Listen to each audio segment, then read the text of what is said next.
beban mereka sudah sangat berat.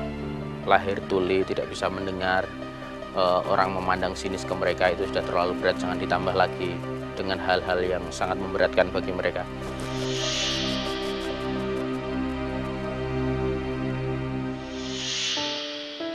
Terpukau dengan kelebihan mereka yang dipandang sebelah mata, Broto Wijayanto membangun wadah unjuk potensi bagi penyandang tunarungu. Lalu bagaimanakah kisah Broto dalam mengulik bakat terpendam mereka? Saksikan kisah selengkapnya hanya di Sebelah Mata.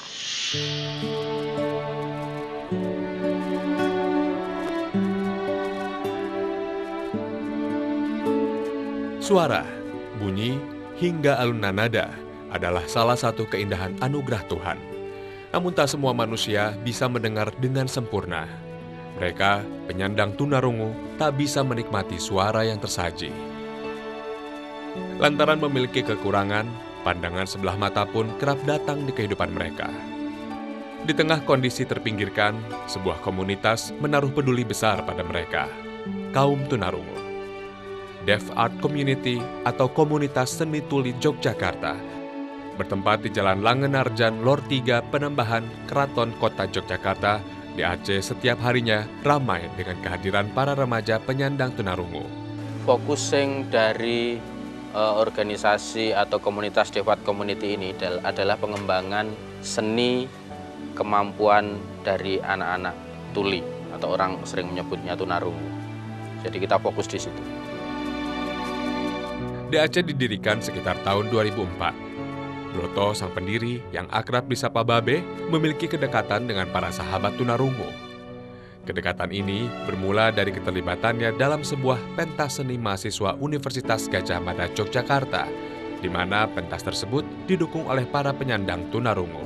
Dulu namanya bukan Deaf Art Community, tetapi dulu ada sebuah komunitas yang tergabung dalam Matahariku Sosial Voluntary, itu didirikan oleh teman-teman mahasiswa-mahasiswi psikologi UGM. Nah, pada perkembangan berikutnya, komunitas Matahariku Sosial Voluntary ini boleh dibilang mahasiswanya lulus, organisasinya lulus, jadi akhirnya bubar, dan akhirnya kita berubah nama menjadi Deaf Art Community. Broto pun kemudian memfasilitasi semangat berkarya mereka. Hingga kini, tak kurang dari 20 penyandang tunarungu tercatat sebagai sahabat DAC. Sebetulnya Deaf Art Community boleh diakses oleh siapapun.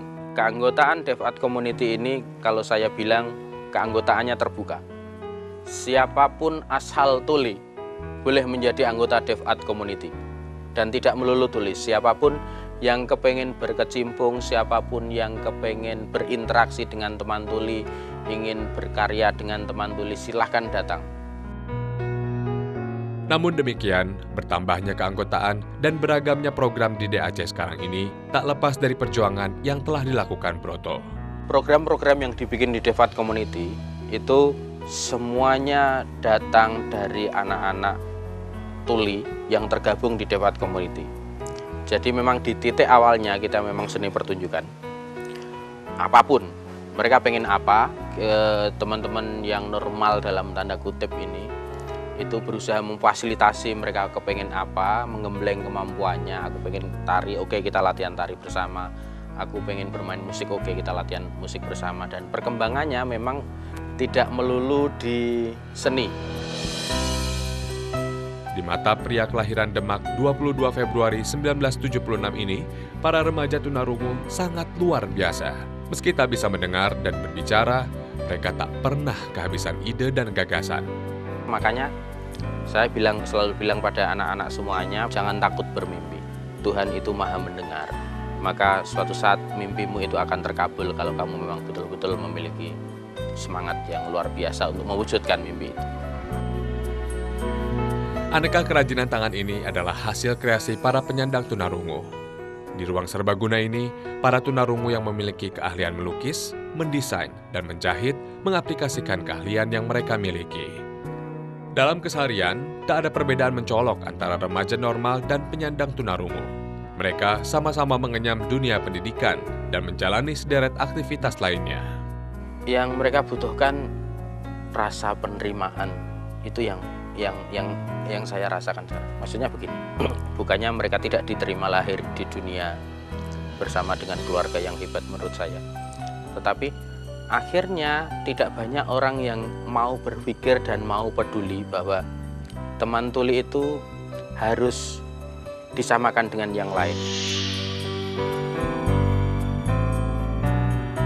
Kekurangan pada pendengaran membuat para remaja di DAC mengalami kesulitan berkomunikasi.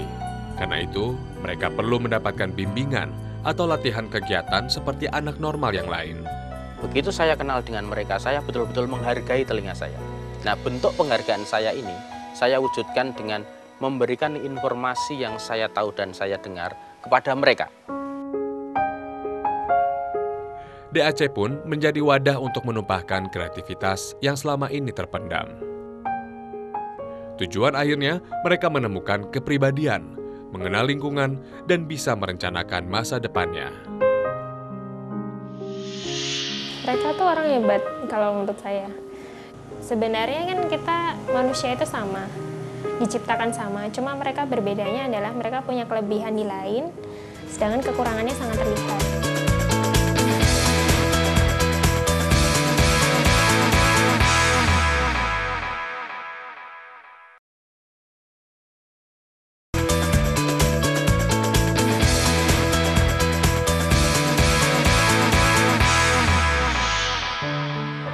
DAC kemudian menjadi ajang berkreasi bagi para remaja tunarungu. Tak hanya kreativitas, kedekatan personal dan pencarian jati diri pun berlangsung di sini.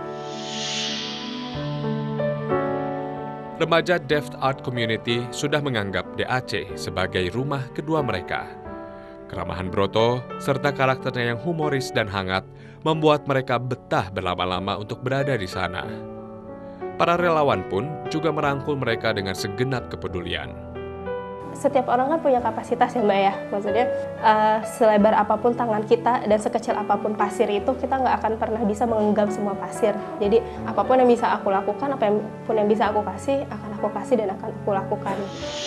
Kalau saya sering ngasih info tentang kesempatan untuk beasiswa untuk luar negeri, karena beasiswa untuk difabel itu malah banyak di luar negeri dibandingkan di sini.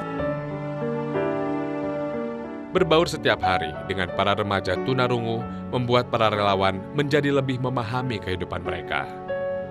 Di tengah keterbatasan yang dimiliki, para sahabat DAC justru memberikan makna kehidupan. Mereka tuh orang hebat kalau menurut saya.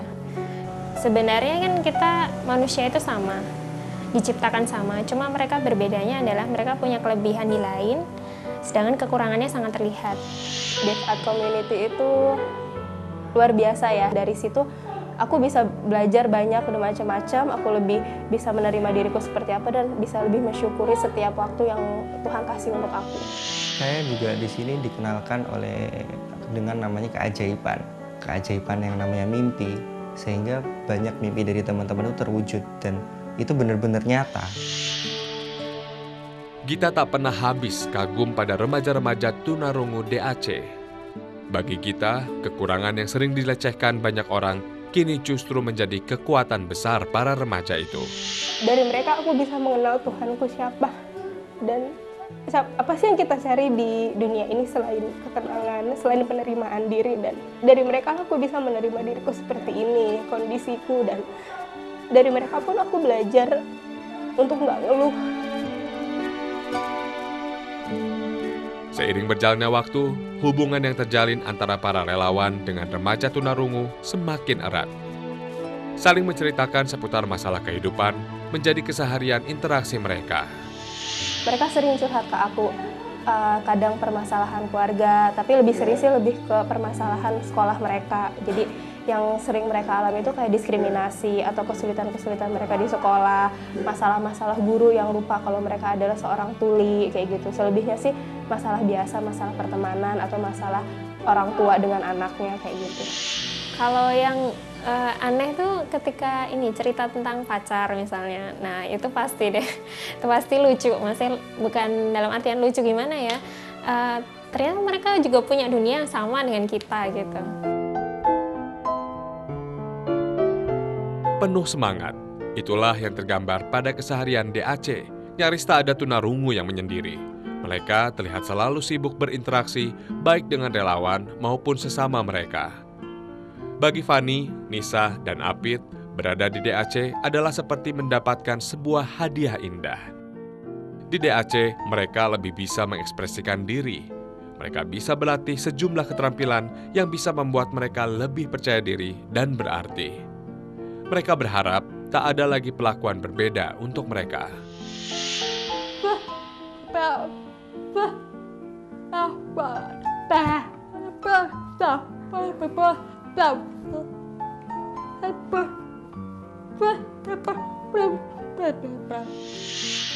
Ada orang jarang ngobrol teman-teman bahasa seram untuk orang terbagar orang kabar itu keras kambil untuk mati nareng tangan sakit tangan mani tangan menerah semangat tetap kreatif. Fani, remaja yang bercita-cita menjadi desainer hebat ini adalah salah satu remaja senior di DAC. Ia kini menjadi salah satu pengajar bahasa isyarat.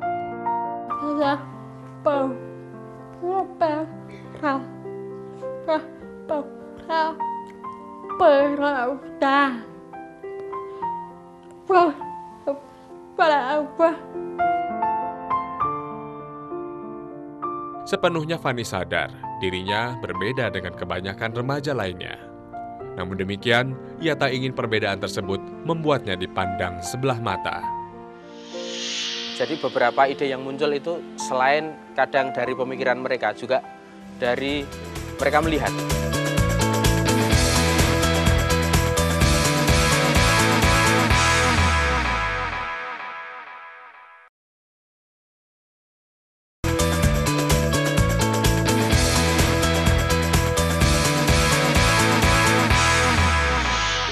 Berbagai kegiatan yang dilakukan oleh remaja lainnya pun dilakoni oleh sahabat DAC tanpa kendala.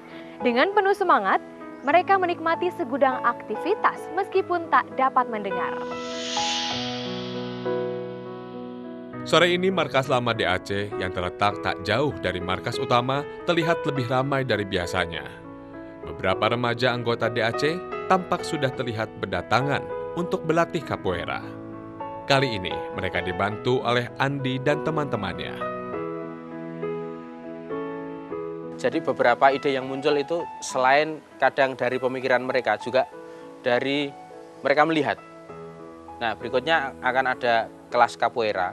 Saya datangi sebuah komunitas, kira-kira Anda bisa nggak bermain bersama, mengajarkan apa yang Anda miliki kepada teman-teman ini. Dan mereka oke, dan akhirnya kelas ini nantinya akan berjalan juga.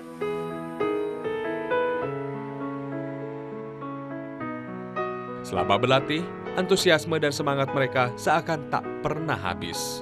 Rasa puas terlihat di masing-masing anak saat berlatih. Mereka tampak antusias mempraktikkan gerakan-gerakan yang diinstruksikan oleh sang instruktur.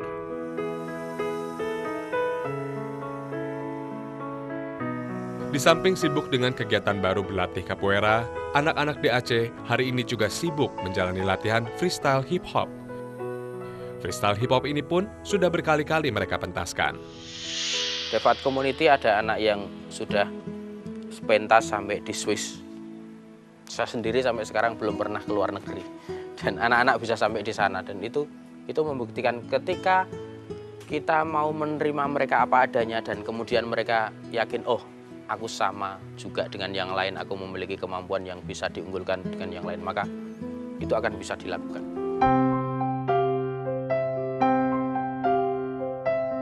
Seperti hari-hari lain, hari ini Ahmad kembali pada rutinitas paginya, membantu sang ibu melayani pembeli di warung sederhana milik orang tuanya. Tangan Ahmad tampak cekatan melayani para pembeli yang mendatangi kantin.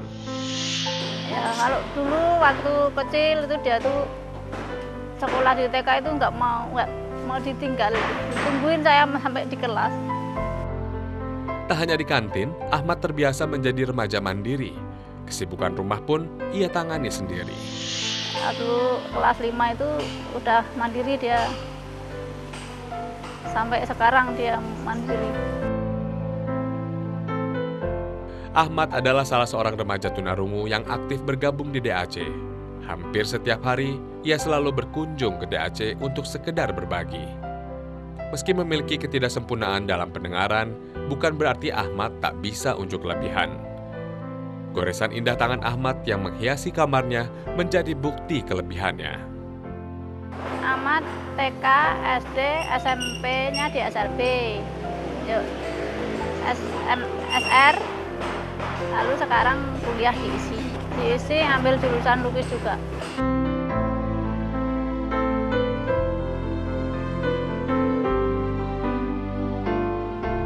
Memiliki ketidaksempurnaan fisik bukan berarti tak memiliki masa remaja yang indah. Ahmad berhasil membuktikan bahwa dirinya bisa menjadi remaja yang membanggakan bagi orang tuanya. Mimpi saya, bayangan terindah saya adalah ketika saya diusir dari DAC, berarti mereka sudah mampu melakukan apapun.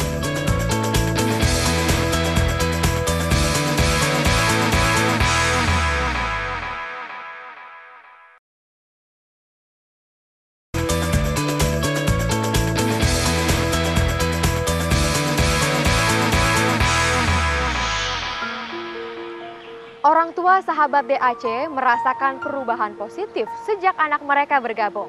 Mereka pun memberikan dukungan penuh pada perjalanan DAC. Kita fokusnya tidak dipertunjukkan secara gila-gilaan kayak kemarin, tapi akan di bagian pendidikan. Jadi kalau kita tidak bisa masuk di sekolah, kita akan kelompok belajar bersama. Waalaikumsalam, monggo Pak. DAC tak hanya didukung para remaja. Para orang tua di DAC juga kompak dalam membimbing anak-anak mereka. Mereka juga cukup sering bertukar pikiran dengan Broto sebagai pembina DAC. Sebagai orang tua, tentu saja berharap mendapatkan anak yang sempurna secara fisik. Namun, Tuhan kadang menggariskan hal yang berbeda. Dengan kondisi yang ada, sebagai orang tua harus menerima keadaan dan tetap memberikan yang terbaik. Punya anak tunarungu ini bukan berarti musibah. Kalau saya pribadi ya, itu saya meyakini apapun yang Tuhan izinkan terjadi, nah itu yang terbaik. Jika masih ada anggapan bahwa memiliki anak cacat adalah aib, tidak demikian bagi Nining. Mungkin bagi siapapun pertama gitu ya, pertama mengetahui bahwa anaknya itu berbeda dengan yang lain, pasti ada rasa shock ya. Saya pun pernah gitu, ini mungkin share buat semua orang tua gitu ya, bahwa intinya nanti kita tidak perlu berkecil hati ketika memiliki anak yang berbeda. Sementara bagi para orang tua lainnya, mereka menjumpai banyak perubahan semenjak anak-anak mereka aktif terlibat dalam kegiatan-kegiatan di DAC. Kalau perubahannya itu, Wahyu itu jadi percaya diri. Kalau awalnya itu kan dia kan cenderung untuk di rumahnya, dia terus komunitasnya terbatas. Orang tua, kita sebagai orang tua itu kan tidak selamanya bisa mendampingi anak. Mereka kan pada akhirnya nanti ketika orang tuanya sudah nggak ada, dia kan harus mandiri, harus survive. Adanya komunitas DAC ini bikin Arif itu kepediannya dia itu lebih meningkat itu. Para orang tua menyadari perubahan yang terjadi pada diri anak mereka tak lepas dari peran Broto dalam membina anak-anak di DAC. Untuk sosok Pak Broto ya tetap saja tolong anak-anak tuli tetap diakomodisi, dibimbing gitu saja untuk siap terjun ke terutama dunia lapangan kerja. Pak Broto bagi saya adalah seseorang yang luar biasa gitu ya. Kalau saya bilang dia itu dewa di sini.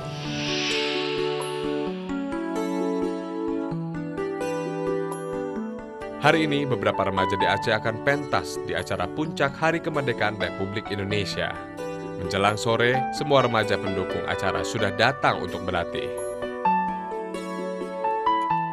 Didampingi Broto dan sejumlah relawan lainnya, mereka berjalan beriringan menuju lokasi di kawasan Wates.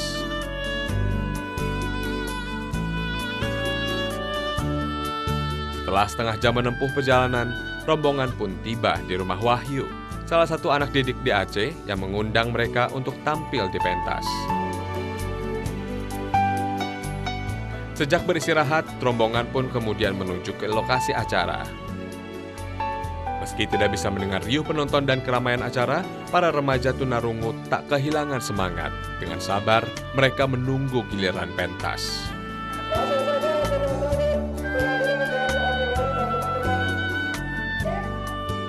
Tiba saatnya mereka beraksi. Aksi panggung remaja-remaja tunarungu ini menarik perhatian para penonton. Usai mempersembahkan puisi, mereka pun lincah menari. Satu persatu menampilkan kebolehannya.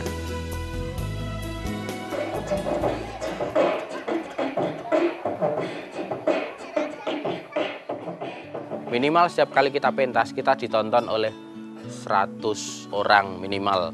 Dan setiap kali kita pentas, kita selalu ngomong tentang bagaimana berhadapan dengan tuli, bagaimana berkomunikasi dengan tuli. Dan saya pikir sekarang justru malah menyenangkan. Banyak masyarakat yang peduli dengan teman-teman tuli. Meski telah batal membawa anak-anak tunarungu ke tempat yang lebih baik, Broto justru punya keinginan sendiri mengenai dirinya yang ingin tidak terlampau aktif berada di DAC. Saya nggak punya obsesi